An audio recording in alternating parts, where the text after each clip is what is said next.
There are many teachings in the Buddha Dharma which list things, very many sayings that are worthwhile reflecting upon. One of these lists are the 8 worldly conditions. There's some nods here, so people know what these 8 worldly conditions are. You're familiar with them, but what do you do about them? How can you implement them, these teachings? So these 8 worldly conditions, also known as the 8 worldly winds, because they tend to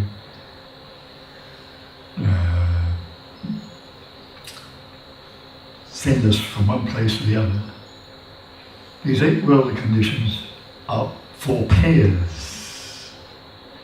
First, there is gain. We gain things and happy about that. And on the other hand, there's loss. Then people praise us. We're happy for that. But then they blame us. Not so good. Then there's liking. We like things. And dislike things. So you can see they're pairs. There's always a flip side, positive or negative. And then there's happiness, okay?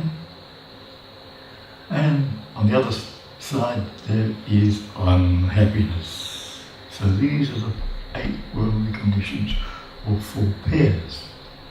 What we can read into this teaching is that the mind itself tends to polarize.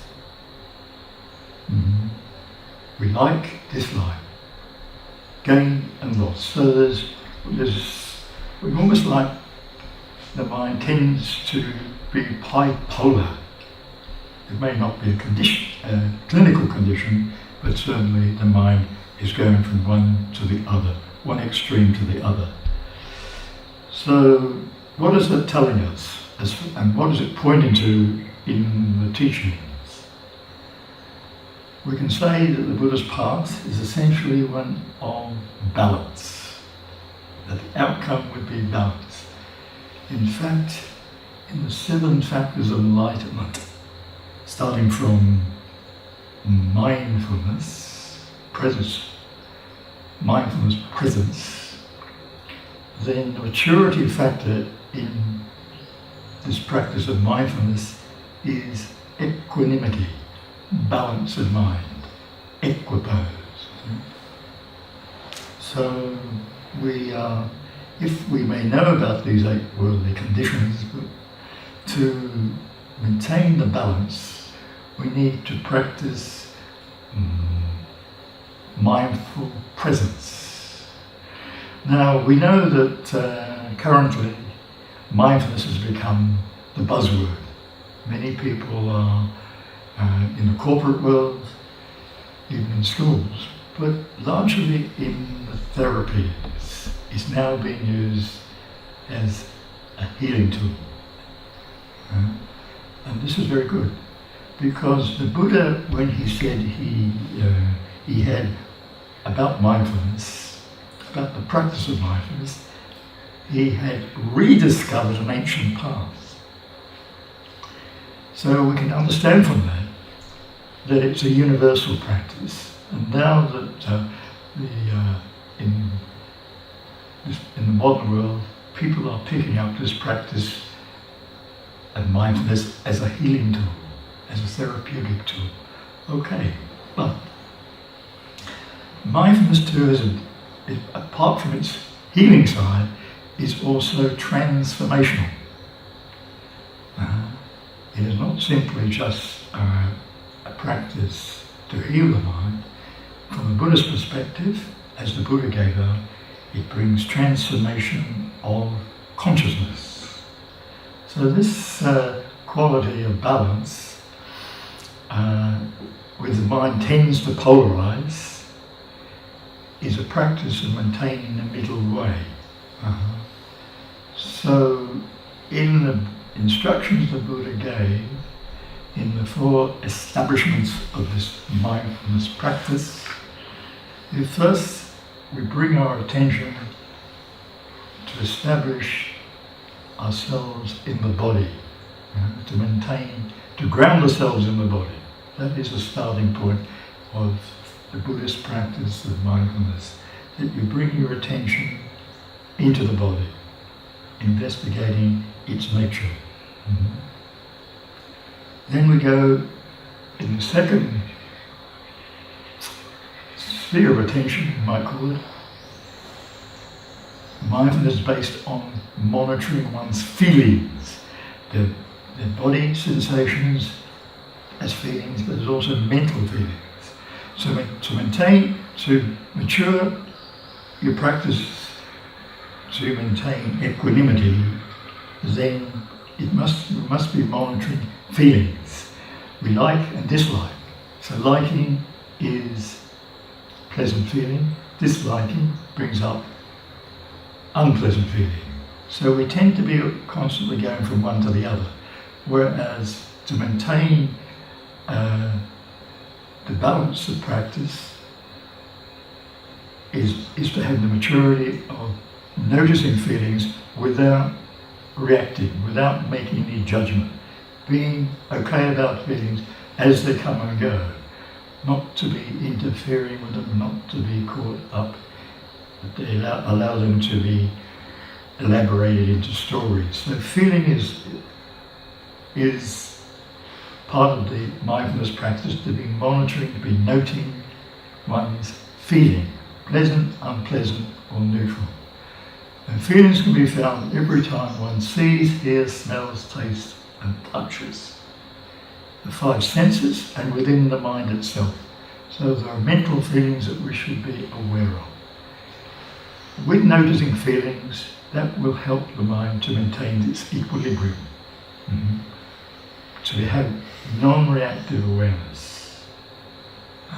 The mind tends to be impulsive, to be reactive. So if we can maintain this present moment awareness, we can develop balance, we can be notice feelings before they get caught up in, developed into emotions. So we know feelings as feelings and we'll leave it at that. So we're not becoming, the Buddha said there's five things we cling to, or identify with. Another list: the body, feelings, perception, the mental content, and the consciousness. These are the five things we cling to. There's eight worldly winds, and there's five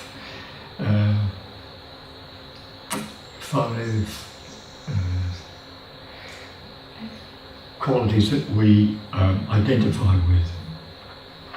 So noticing feelings is primary to the practice of mindfulness.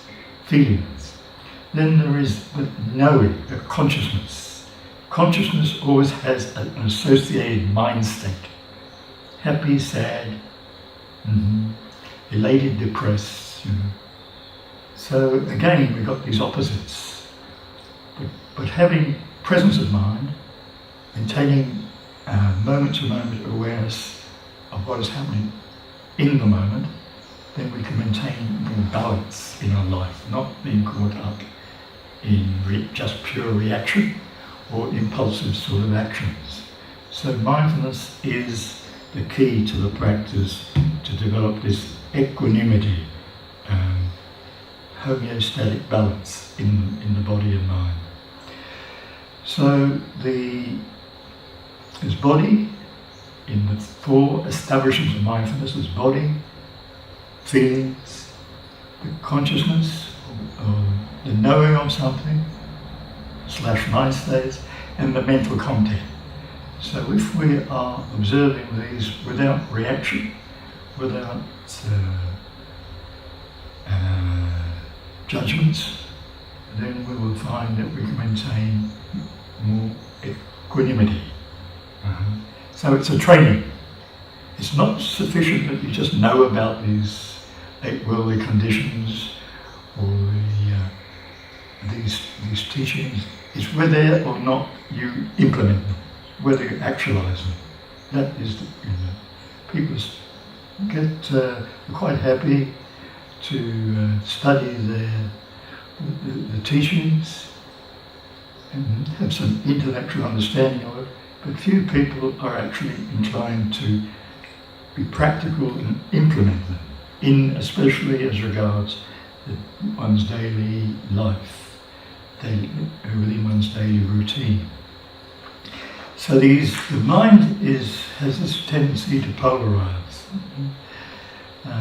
It is the mindfulness practice that creates the balance, creates the awareness that eventually we are less impulsive, and as we practice mindfulness, it becomes more that it's deconditioning us. It is freeing us from our conditioning. It's freeing us essentially from the impurities of the mind. There's a story about the Buddha before he was enlightened. He was a monk, a mendicant monk, who would go for alms rail. And just before he was enlightened, he was washing his bowl in the nearby river, and he lost hold of it, and according to the story, it went against the stream. It went against the current. So this, people read that as a miracle. This was an auspicious sign that he would then be enlightened as an endeavour. But you could read this as just a metaphor. That actually the practice of mindfulness, it's mindfulness that leads to insight, is actually going against the current. And to go, while you go with the stream, everything's okay, everything seems fine. But when you go against the stream in this practice of mindfulness, you create white water, you can create turbulence.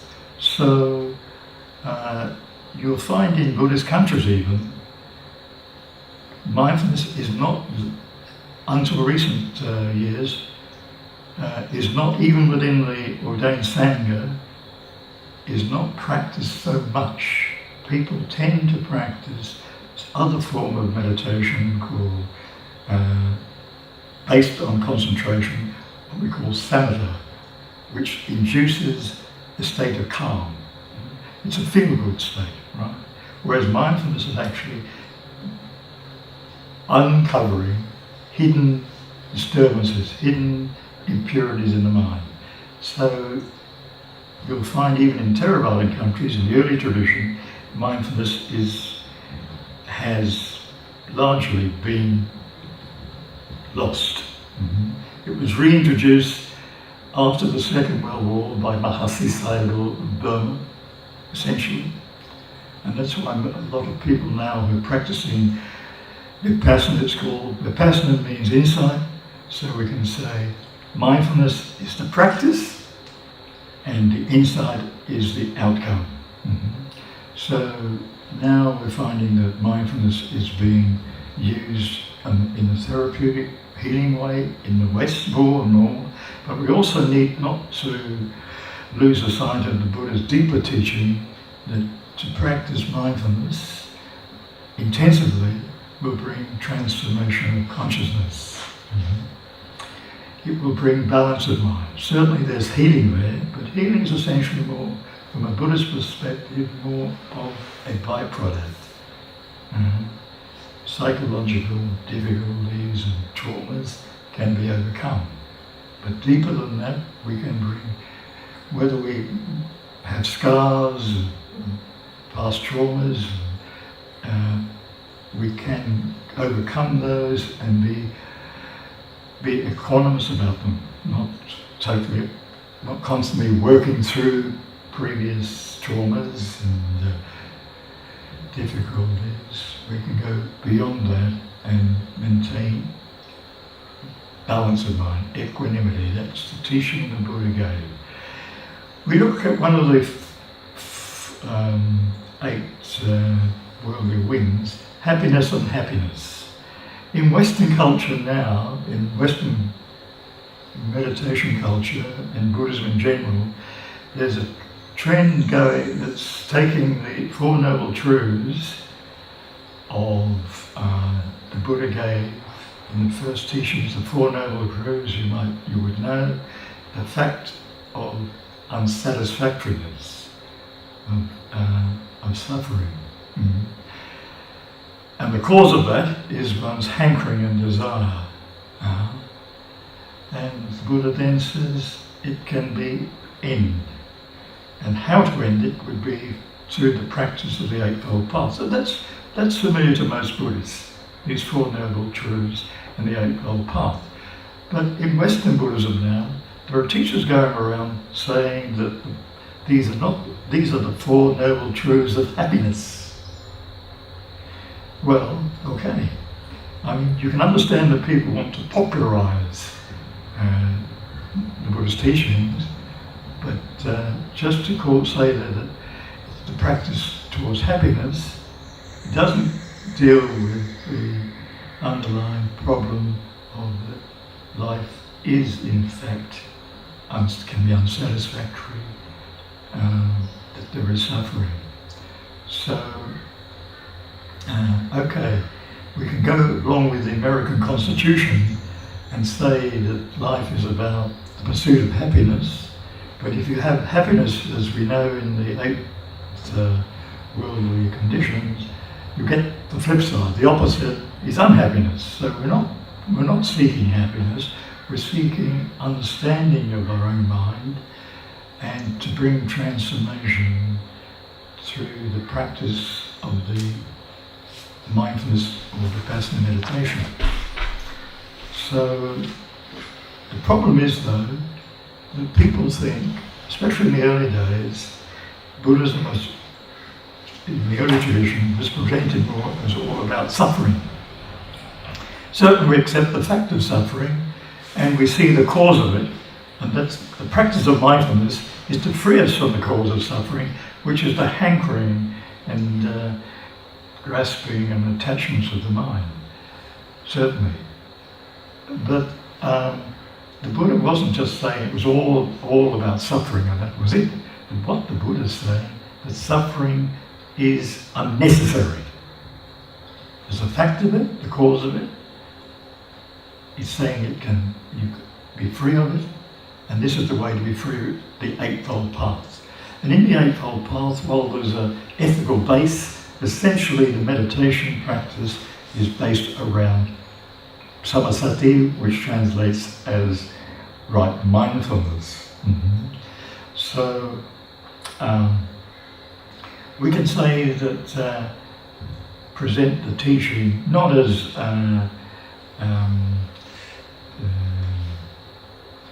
to achieve happiness, but to understand that that suffering is unnecessary if you practice. If you practice, you will see that you have the intelligence and the insight to see one's own body and mind phenomena as it really is, not what you assume it might be, not be just lost in your own upbringing and conditioning. You can be free of that. So it's all a matter of whether you can maintain equanimity. All Buddhist practice leads to equanimity, equipoise. So instead of being polarizing, going from one extreme to the other, we can maintain the middle way, the way of through practice. It's not just whether you intellectually know all these teachings, but what the Buddha is actually saying through the Four Noble Truths, the outcome is that you can be free of suffering if you practice. Have an ethical base and practice mindfulness. The meditation skill set you find in the Eightfold Path is application, applying oneself to the practice of what? Samasati, to mindfulness. And then the third factor is intensify, deepen the practice that will bring healing and transformation. Mm-hmm. So you're not then caught in this polarization. The mind is not while it will naturally polarize, go from one extreme to the other, it can maintain the middle path of the Buddha, the middle way, and maintain balance, even in busy situations. There's a story the Buddha told of how to practice mindfulness. He illustrated by having a person balancing a pot of oil filled to the brim on his head as he walked through the marketplace. It wasn't in a monastery, it wasn't in a meditation hall. This person is balancing this pot of oil full to the brim on his head. Now, as you know, if you fill anything to the brim, you have to maintain the balance. It will spill or it will spill. So as this person went through the marketplace and within the crowd, he had to maintain the balance. That's essentially the practice. But also he needed to have that intensity. It's Vipassana practice, mindfulness, sati, that leads to insight. Vipassana needs to be intensified. It's not a casual, occasional practice. It doesn't bring, well, there are therapeutic benefits, I'll say to that, certainly. And it's good that the Western world is picking mindfulness up, but it's much more than that, it's deeper than that. To bring transformation, it needs to be intensified. You need to do, people are all different levels, certainly, but it needs that, some people who are inclined to the practice more, to intensive practice that will bring transformation of consciousness. So this person, for some reason, it seems rather bizarre that you walk through the market with a bowl of oil on your head to balance it, but behind that person, through the crowd, a person walked behind this person with a sword. And if they spilt anything, off with their head. So it's a matter of life and death, really, this practice. If you don't do it, well, you just, by default, you'll suffer, for sure. You don't have to look for suffering. If you haven't got the right mind, haven't got the understanding, haven't done the training, an untrained person, because everything has phases, beginning, middle and end. We don't see the beginnings of things very well, and we're not inclined towards ends. So when we see the three phases of all phenomena, birth, life and death, everything's going to pass away, everything's going to change. It's not just climate change, it's everything's changing now, has done and always will do. So if we don't have that flexibility and ability to go with the flow without reaction, then we're going to suffer by default. And to suffer, if you are well aware of the Buddha's path, if you know the teachings and don't practice, then you'll suffer. It doesn't matter whether you want to call yourself a Buddhist or not. If you don't practice mindfulness, which is the core Buddhist practice, then how can you be a Buddhist? How can you develop in the path? So the teaching is there. It's a matter of whether you implement it or not. So what we can say, that suffering, okay, is a fact. We can know the cause of it, the hankering in the mind, conditioning in the mind. We can say it's going to can end, and we can say through the practice of the Eightfold Path, essentially the mindfulness. So we say it's unnecessary. So if you don't mind me saying so, if you're suffering, why? Because you're stupid. It's stupid suffering. If you're a Buddhist or no Buddhist practice, if you're still suffering, well, it's stupid suffering, because the Buddha's saying it's not necessary. He always emphasised training. You must train yourself this way. So if you're not training, whatever level, and if you can't maintain some equanimity coming from knowing, especially one's feelings, without reacting, without judgment, then you can be slowly, gradually, it's a gradual path for sure. So you need to think about the long-term practice, long-term involvement, that working with the mind to maintain equanimity and not suffer. Why suffer?